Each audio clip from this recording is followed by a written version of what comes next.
Merci à tous d'être présents aujourd'hui. La salle est pleine à craquer. Déjà, il y a un point moi, qui m'intéresse, je ne suis peut-être pas le seul, mais du point de vue de la psychologie, déjà, c'est quoi une émotion? C'est une question qui préoccupe pas mal des gens. Je ne sais pas si vous avez déjà aussi en pensé des émotions ou des autres aspects des émotions, si par exemple la motivation c'est une émotion ou pas, la préférence c'est une émotion ou pas. En psychologie, on essaye de concrètement définir un peu les sous-aspects de l'affaire en fait, hein, de l'affect. Où l'émotion fait partie de l'affect, de l'affectivité, alors ça fait seulement une partie, où l'émotion c'est toujours une réaction à un événement.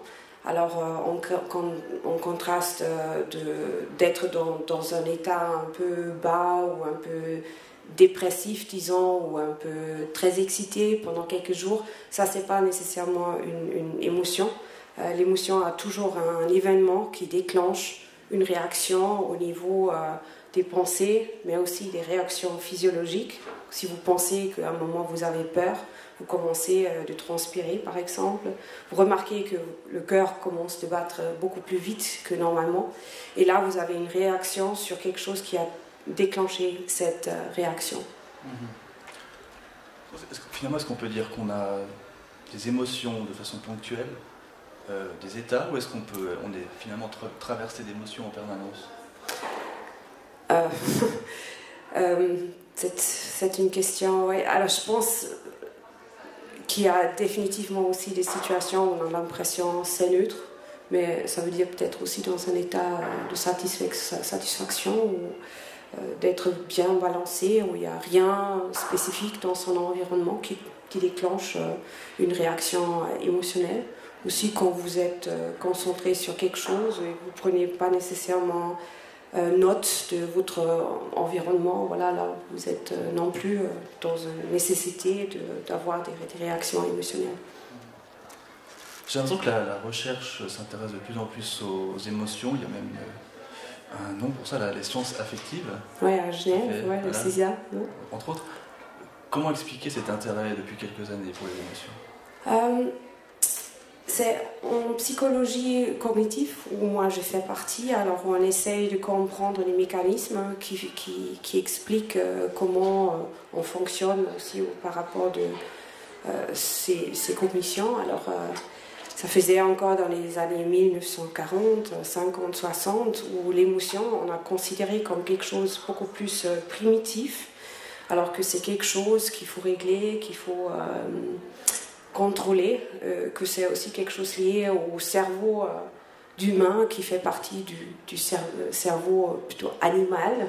Alors c'est quelque chose qu'on n'a pas à l'époque associé à un fonctionnement humain de haut niveau.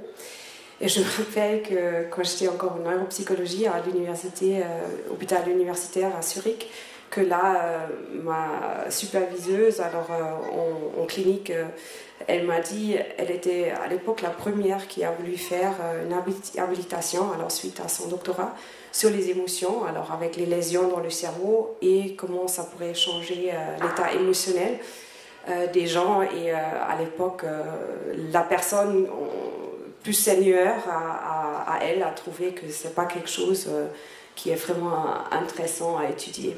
Mais dans les années 1970, ça a commencé que de plus en plus des gens ont remarqué qu'il y a quand même un intérêt important aussi. Je pense les gens qui ont vécu quelqu'un qui commence à avoir une démence, qui a souvent aussi un changement affectif chez les gens, qui deviennent plus agressifs, plus impulsifs, et que quelque part avec un changement du fonctionnement humain, il faut prendre en compte aussi cet côté affectif. Et à ce moment-là, ça a déclenché beaucoup d'études où justement, je pense que ça fait maintenant 15 ans, où M. Scher à Genève a déclenché le centre des sciences affectives, et c'est resté un centre très très important dans la région. Alors pour nous, ici à Lausanne, on fait peu en comparaison de ce centre à Genève. Ils sont très très ciblés là-dessus. N'importe qui a encore des questions plus spécifiques, il y a presque pour chaque question quelqu'un qui pourrait répondre. Est-ce que les outils, on dispose d'outils aujourd'hui pour étudier les émotions en sciences humaines qu'on n'avait pas dans le passé? Je pense que c'est plus que les modèles ont changé. Alors qu'à l'époque encore, on a pensé, on peut catégoriser les émotions, qu'on parle de la peur, de la tristesse, et que c'est quelque chose qu'on peut presque trancher, catégoriser très précisément. Et aujourd'hui, les modèles ont beaucoup changé.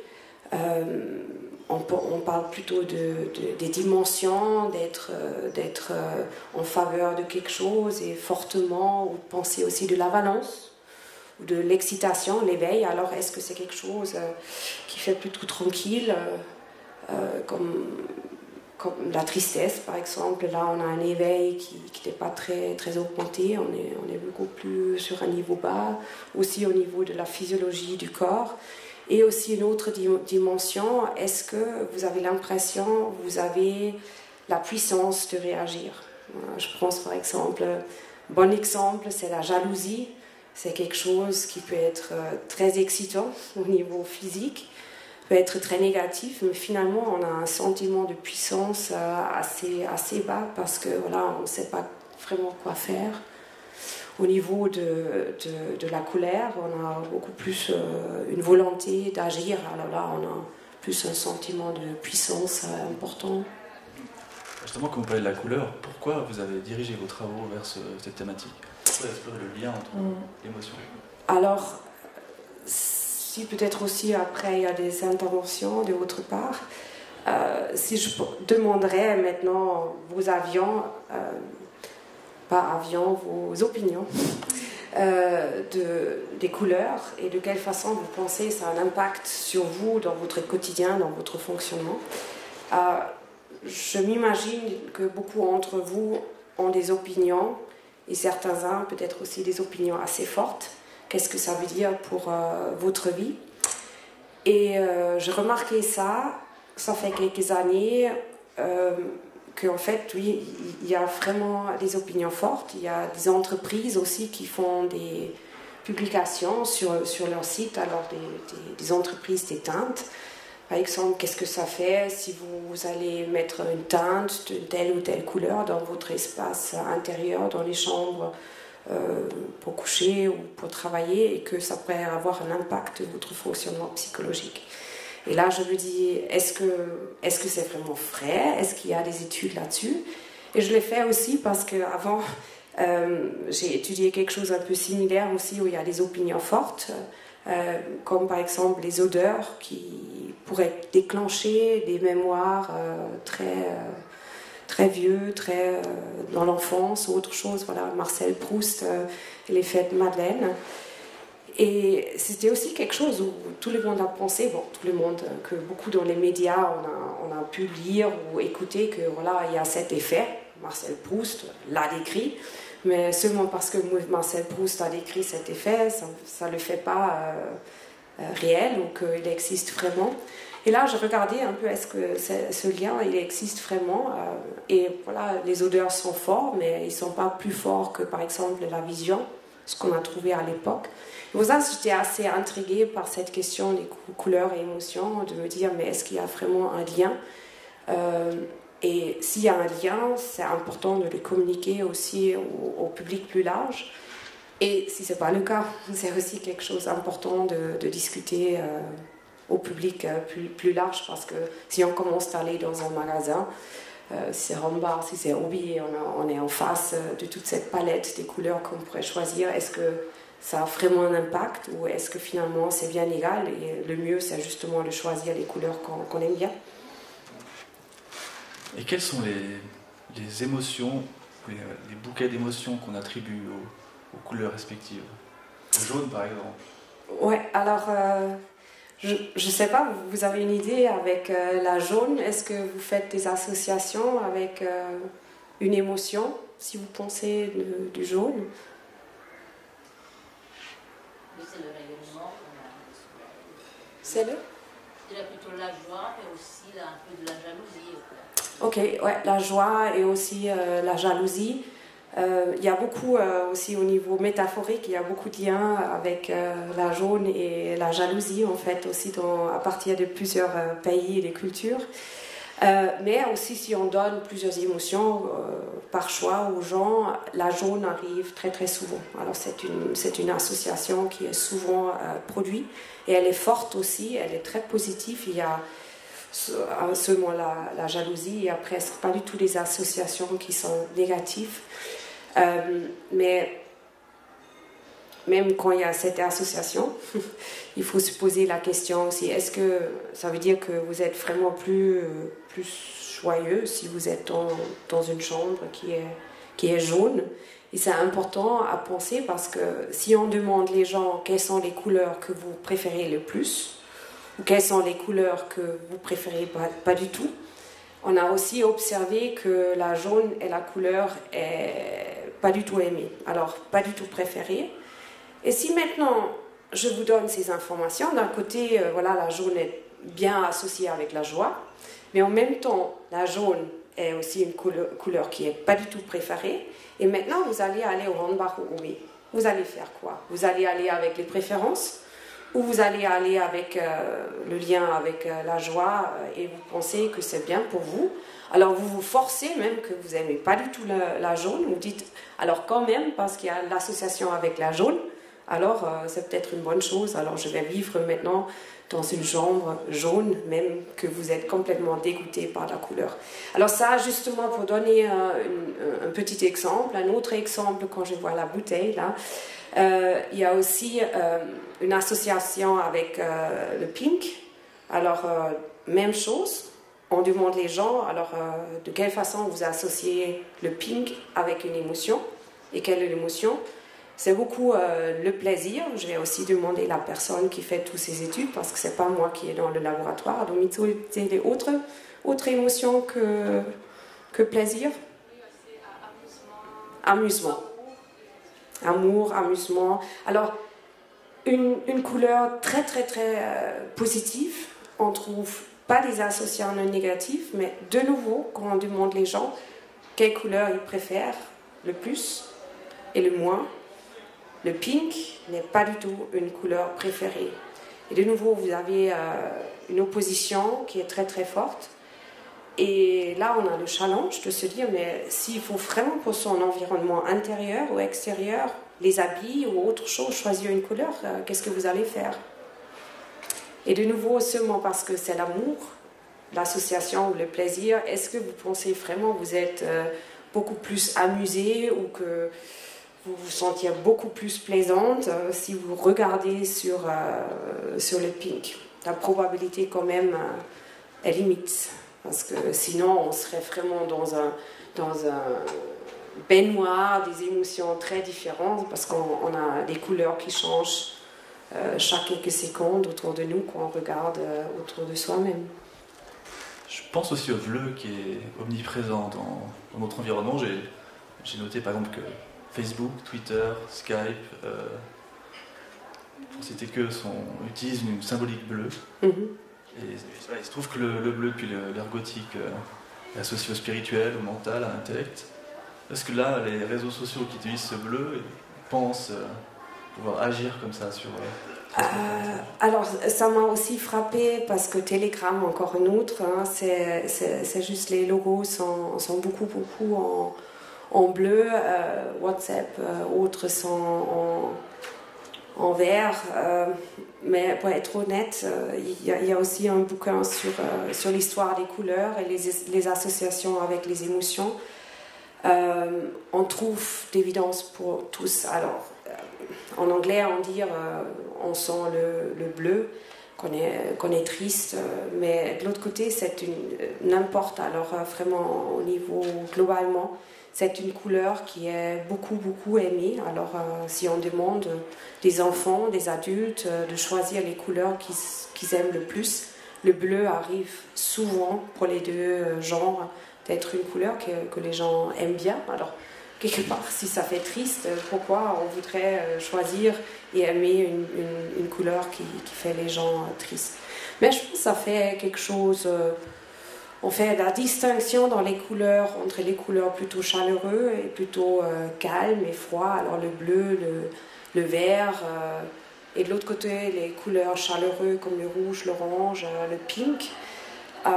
Que pour certains, voilà, l'université c'est aussi le bleu, alors aussi quelque chose de calme, de savoir, de sérieux. Alors je dirais qu'on pourrait le donner aussi l'association du sérieux. Et à quel moment de notre vie on reçoit ce conditionnement par la couleur? Pendant un jeune enfant, comment est-ce qu'il va faire l'apprentissage des couleurs? Quelle est la proportion d'apport culturel construit? Quelle est la proportion de construction par l'affect, par ses expériences, de sa perception des couleurs? Alors, on sait déjà que les enfants d'un âge très tôt réagissent sur des couleurs différentes. Et ce qui a déjà là, très tôt, une signification importante de la couleur rouge. Alors ça semble être vraiment une couleur importante qui signale, qui attire l'attention. Et avec les enfants, on travaille parce qu'ils ne parlent pas encore, on ne peut pas les demander à 10 mois, mais dis-nous maintenant quelle couleur tu aimes bien. Alors les psychologues, ils ont un paradigme où on change les choses pour les bébés, par exemple, d'une façon régulière, chaque quelques minutes.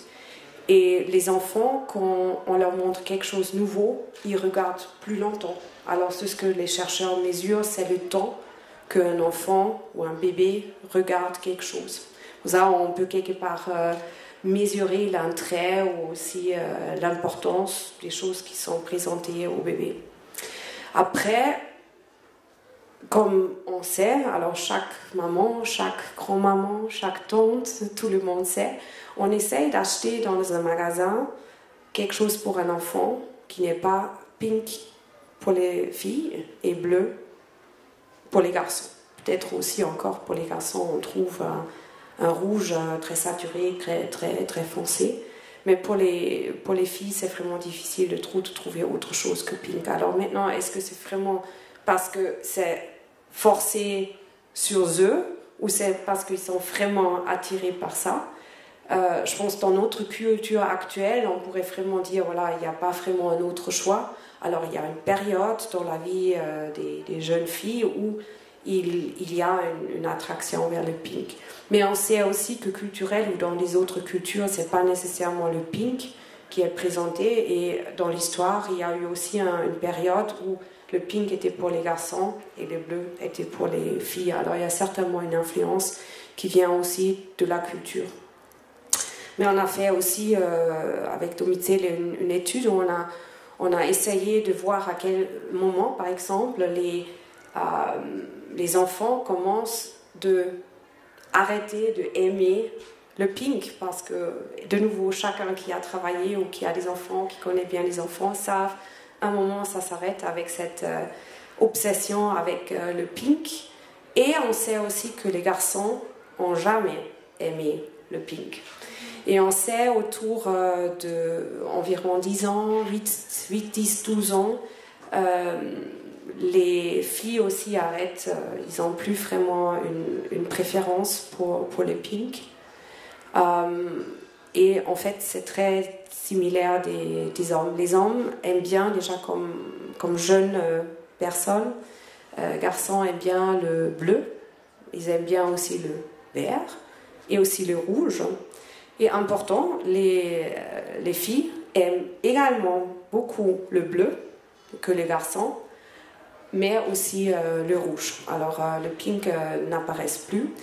Et on pense en fait que les garçons, ils ne veulent pas être comme les filles, alors ils évitent le pink à fond, et qu'à un moment aussi les filles remarquent aussi que voilà, peut-être pour plus être pris comme une petite fille, c'est mieux de laisser le pink derrière.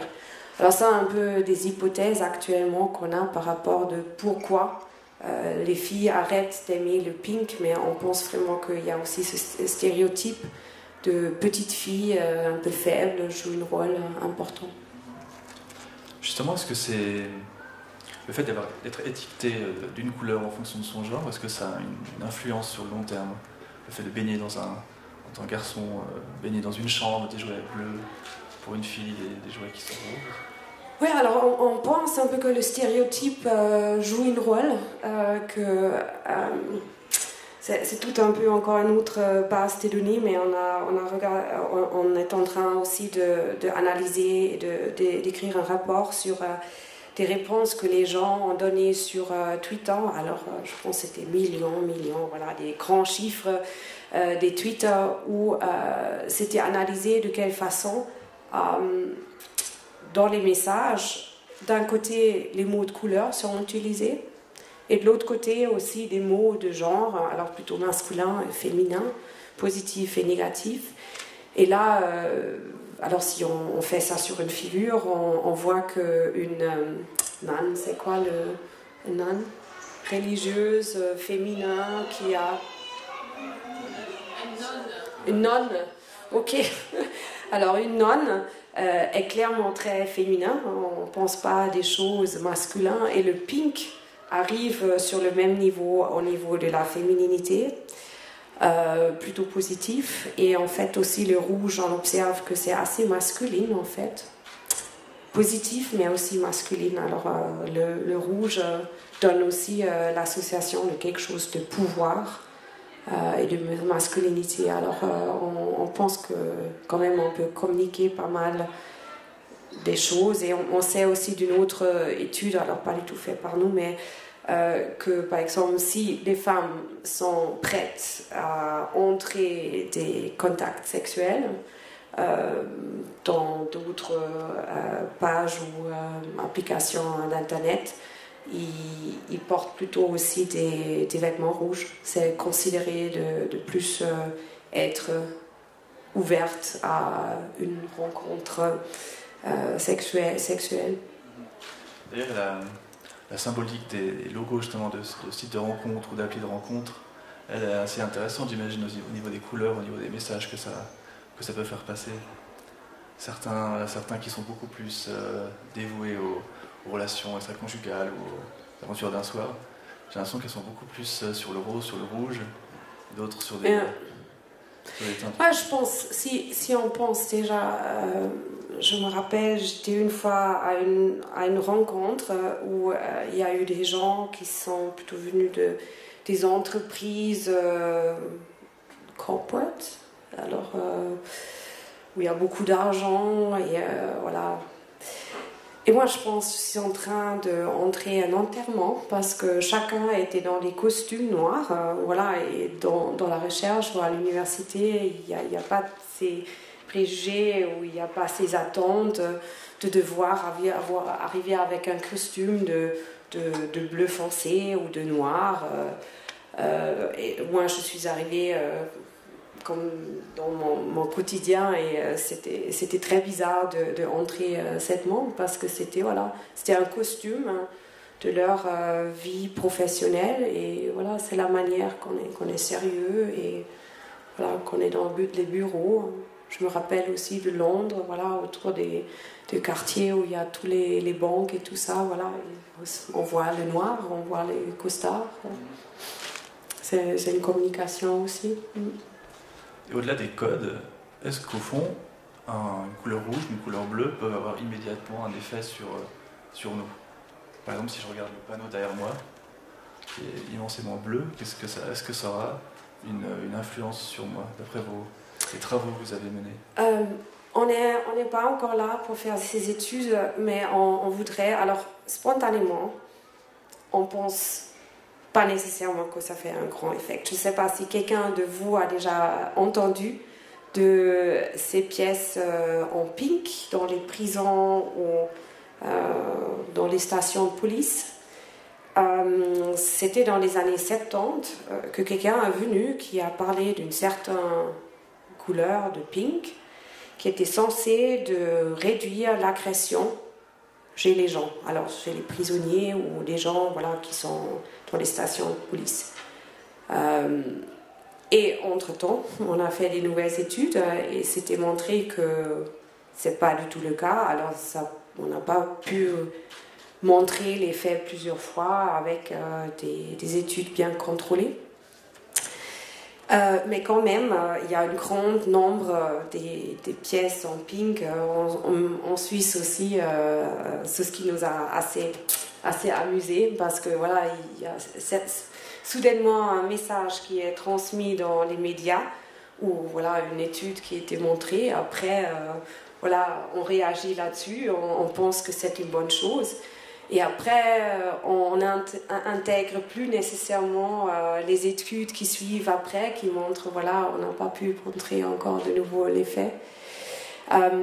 Mais on voudrait y aller parce qu'on pense que si les couleurs, particulièrement à l'intérieur, pourraient avoir un impact important sur le bien-être, spécifiquement pour les populations qui sont réduites dans leur liberté de bouger. On pourrait penser des enfants dans les crèches, des AMS, dans les hôpitaux, dans les prisons, beaucoup des endroits où les gens sont réduits de leur mobilité. Et si vraiment les couleurs on trouve qu'ils ont vraiment un impact, voilà, c'est bien qu'on devrait faire un peu attention aux couleurs qu'on choisit. Mais pour l'instant, c'est ce que nous sommes en train de faire. Alors, justement, parler un peu de ce que nous faisons actuellement. On essaye déjà de comprendre est-ce qu'il y a un lien systématique entre couleur et émotion.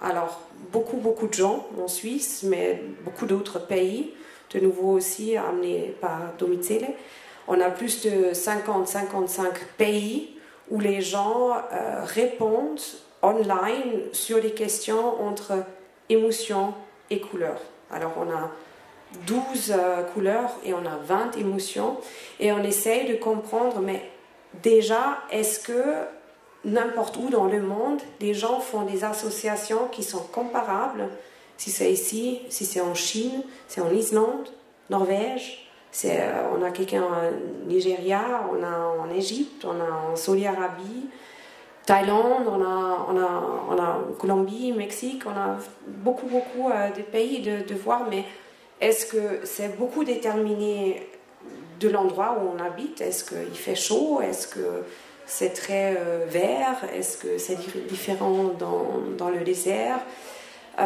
Et on a comparé maintenant toutes ces données à travers des pays. Et on était... non, je m'arrête. Alors, si maintenant je dis... alors, on prend... C'est les données qu'on a. Voilà, on prend 30 pays sur tous les 5 continents.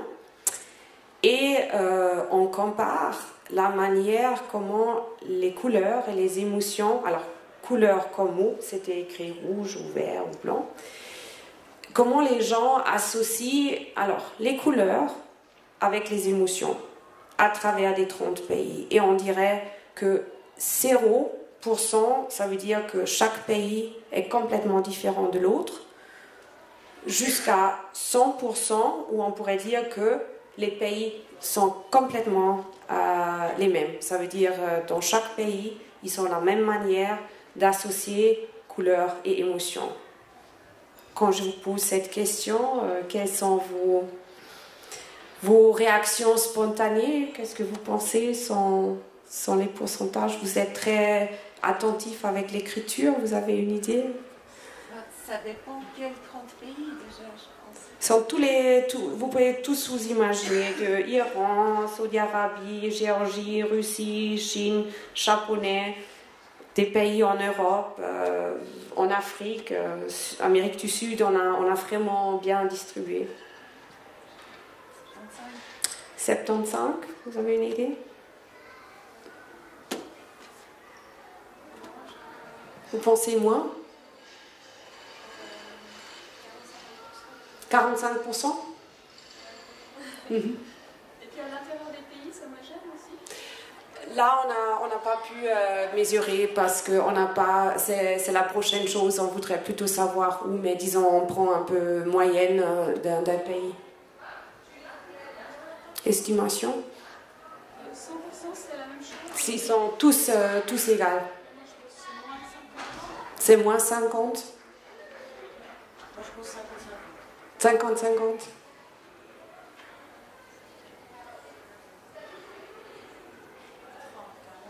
50-50? 30-40? Vous avez aussi des... 70?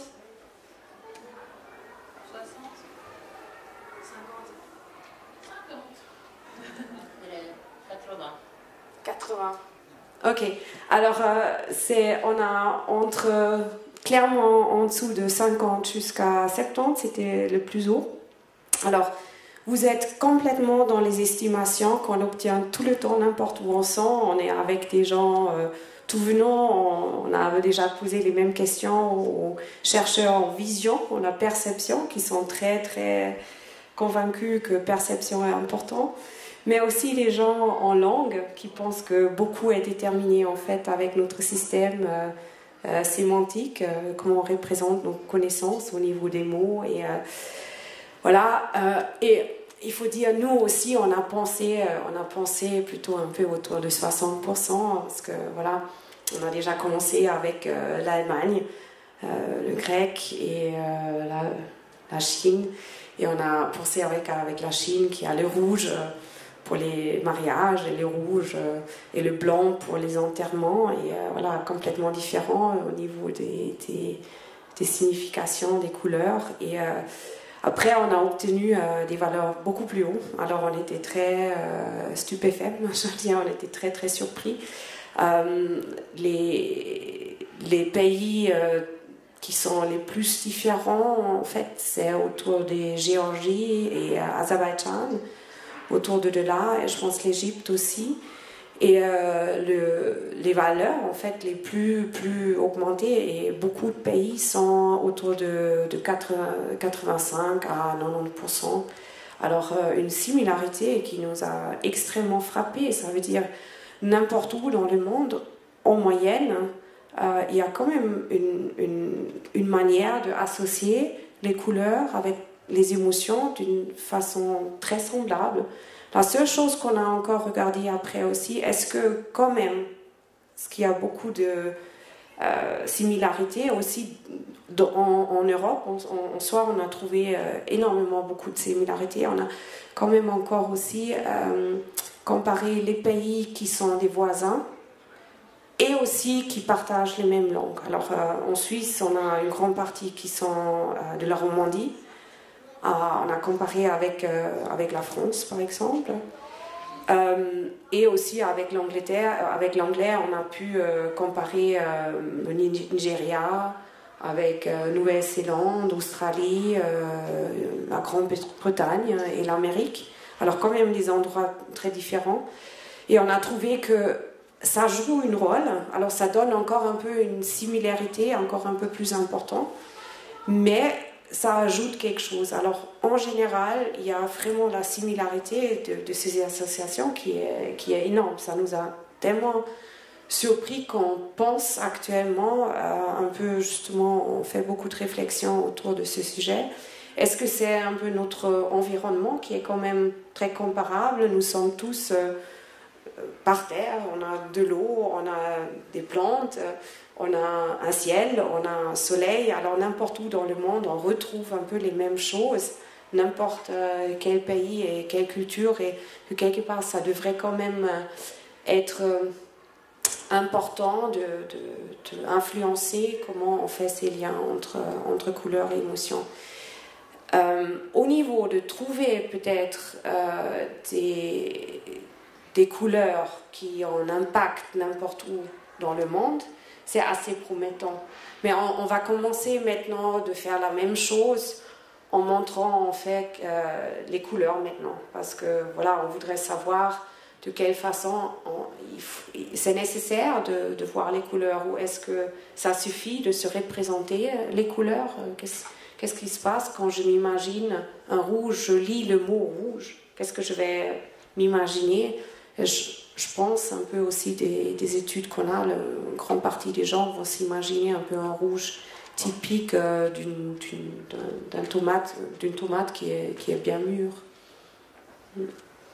Est-ce qu'il y a des couleurs qui sont dont la symbolique, dont le ressenti est particulièrement partagé dans le monde.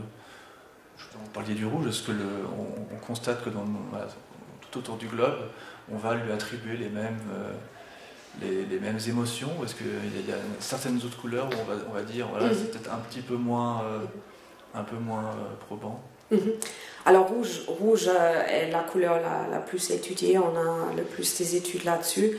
Quand je dis rouge, vous associez quoi avec? Le drapeau national. Le drapeau national. C'est pas une émotion. En général, ça peut déclencher des émotions, je suis d'accord. Mais... C'est le cœur, en tout cas. Le sang, le cœur, quand même quelque chose de chaud. Chaud, sang, cœur, et si vous pensez des émotions? Colère. Mais pas forcément l'amour. L'amour. Passion. Voilà, vous êtes pile dedans. Et on observe deux émotions majeures partout dans le monde, et c'est l'amour, voilà, passion. Parce que tendresse, on a fait une étude, c'est plutôt le pink, mais le rouge passion, c'est le rouge foncé et aussi la couleur. Et on dit par exemple avec la couleur, c'est justement un peu le son, voilà, la chaleur. Alors si quelqu'un est en colère, voilà, le visage commence d'être bien rouge avec voilà, l'excitation, voilà, d'être énervé, d'être agacé, qui monte le sang dans le visage, et ça signale quelque part aussi danger. Attention, hein, si on pense des panneaux de trafic, les choses qui signalent aussi un danger ou attention, ils sont rouge foncé. La couleur qu'on a trouvée qui est le moins spécifique, c'est le violet. Ça semble être peu spécifique par rapport à des émotions, pas vraiment. Le pink, clairement, comme on discutait avant, le jaune. Le vert, c'est aussi un peu plutôt moins spécifique. Alors c'est relativement positif, et ça m'a fait rire parce qu'en Allemagne, par exemple, je suis allemande, vous avez entendu, c'est très positif, et en fait on a des métaphores aussi qui parlent que le vert c'est l'espoir. Alors c'est pour les Allemands une couleur assez positive, souvent aussi pour les autres, mais chez nous c'était un peu plus fort, je pense. Ces métaphores, comme on parle des couleurs, ça peut quand même aussi influencer la manière qu'on voit les liens avec les émotions. Et le bleu, qui il me semble est la couleur la plus souvent préférée. Elle est préférée, elle est aimée, mais voilà, c'est aussi une question qui est souvent associée avec la tristesse. Avec le bleu, c'était positif et négatif. Alors beaucoup plus positif, mais aussi beaucoup négatif. C'est ce qu'on n'a trouvé pas pour le jaune, c'était spécifiquement positif. Donc finalement, pour l'instant, on constate qu'il y a effectivement un lien entre les couleurs et les émotions, mais on ne sait pas encore totalement bien expliquer la mécanique de tout ça. À part on voudrait bien savoir. Alors j'espère encore dans ma période de chercheuse que j'arrive encore peut-être mieux comprendre d'où ça vient. Et on discute un peu actuellement aussi, est-ce que c'est justement la co-présentation de deux choses en même temps? Est-ce que c'est déterminé beaucoup par le langage? Et je ne sais pas, quelqu'un de vous connaît des gens qui sont daltoniens? Quelqu'un? Alors, qui ont des troubles avec normalement très classiquement avec le rouge et le vert, et en fait que le rouge, on ne voit pas particulièrement bien.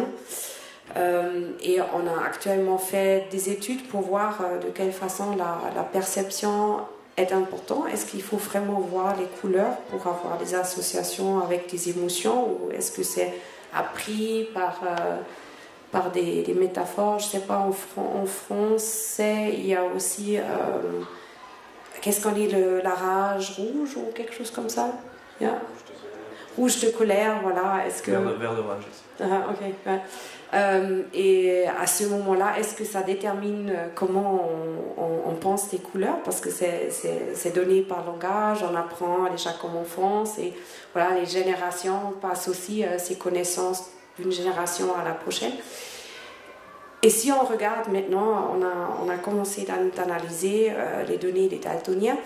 Et voilà, alors ça nous a de nouveau très surpris. Les daltoniens montrent plus ou moins les mêmes réactions que les gens qui n'ont pas les troubles de vision. Ce qui est un indicateur pour nous que voilà, c'est le système de langage qui détermine beaucoup ces liens entre les deux. Pour mieux comprendre encore des mécanismes, alors c'est quelque chose encore dans l'avenir, on est dans l'étape de la planification. Alors parce que maintenant on teste les gens tout venant, alors qui ont une vision normale, on fait des tests sur la vision, est-ce que les gens voient bien les couleurs? Et après, voilà, on a testé maintenant les daltoniens qui ont des troubles de la vision de couleur, pas toutes les couleurs, mais certains qui voient moins bien. Et maintenant, on voudrait aller dans un pays en Afrique, parce que beaucoup des langues sur le continent africain sont des langues très, très vieilles. Et ça veut dire qu'ils ont moins des mots pour les couleurs. Alors là, on va aller à Zimbabwe, et là, un peuple sont les gens qui parlent du Shona. Ils ont seulement 3 mots pour les couleurs. Ils ont noir, ils ont blanc et ils ont rouge.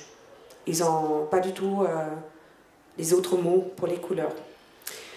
Et pour nous, ça devient intéressant parce que voilà, si on va par là et on fait des études sur les couleurs, on va voir est-ce qu'ils montrent les mêmes réactions, s'ils doivent faire des liens avec les émotions, ou est-ce que pour eux c'est différent parce que peut-être voilà, ils n'ont pas les mots pour décrire une catégorie des couleurs. Et ça, c'est quelque chose qu'on essaye de faire l'année prochaine parce que ça nous permet un peu mieux comprendre les mécanismes, d'où vient justement les liens entre couleurs et émotions.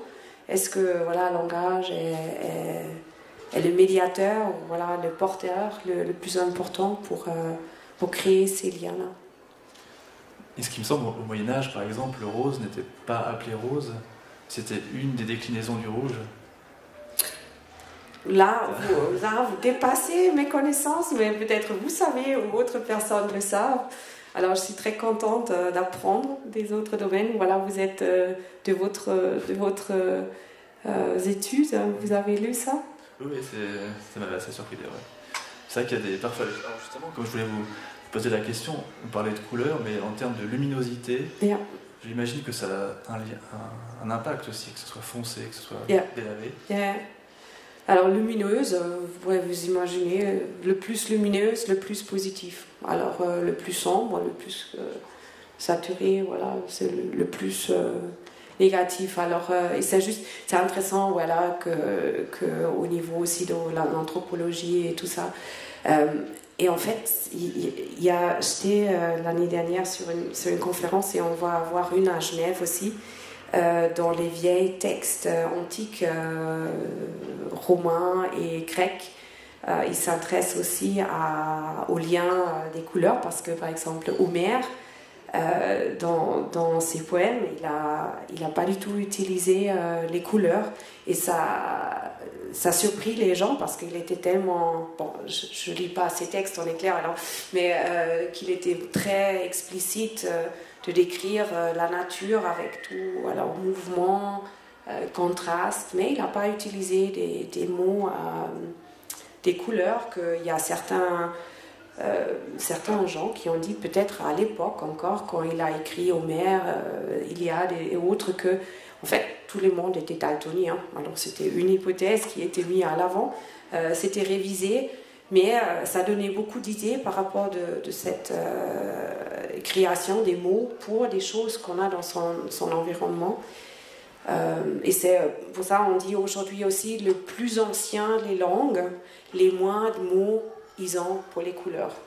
Parce que, voilà, à l'époque, peut-être c'était pas vraiment important d'avoir les mots pour les couleurs, parce que voilà, on peut dire cet arbre à gauche, parce que c'est ma première réaction quand j'ai entendu que Oshona ils ont 3 mots, je dis mais comment vous fonctionnez sans avoir des mots pour les couleurs? Ils m'ont regardé un peu comme je suis complètement une idiote, et je me sentis aussi comme une idiote parce qu'ils ont dit voilà, tu montres sur les objets, alors il n'y a pas une nécessité de parler des objets dans son environnement de devoir ou d'être obligé de les nommer par les couleurs. Et c'est juste, oui.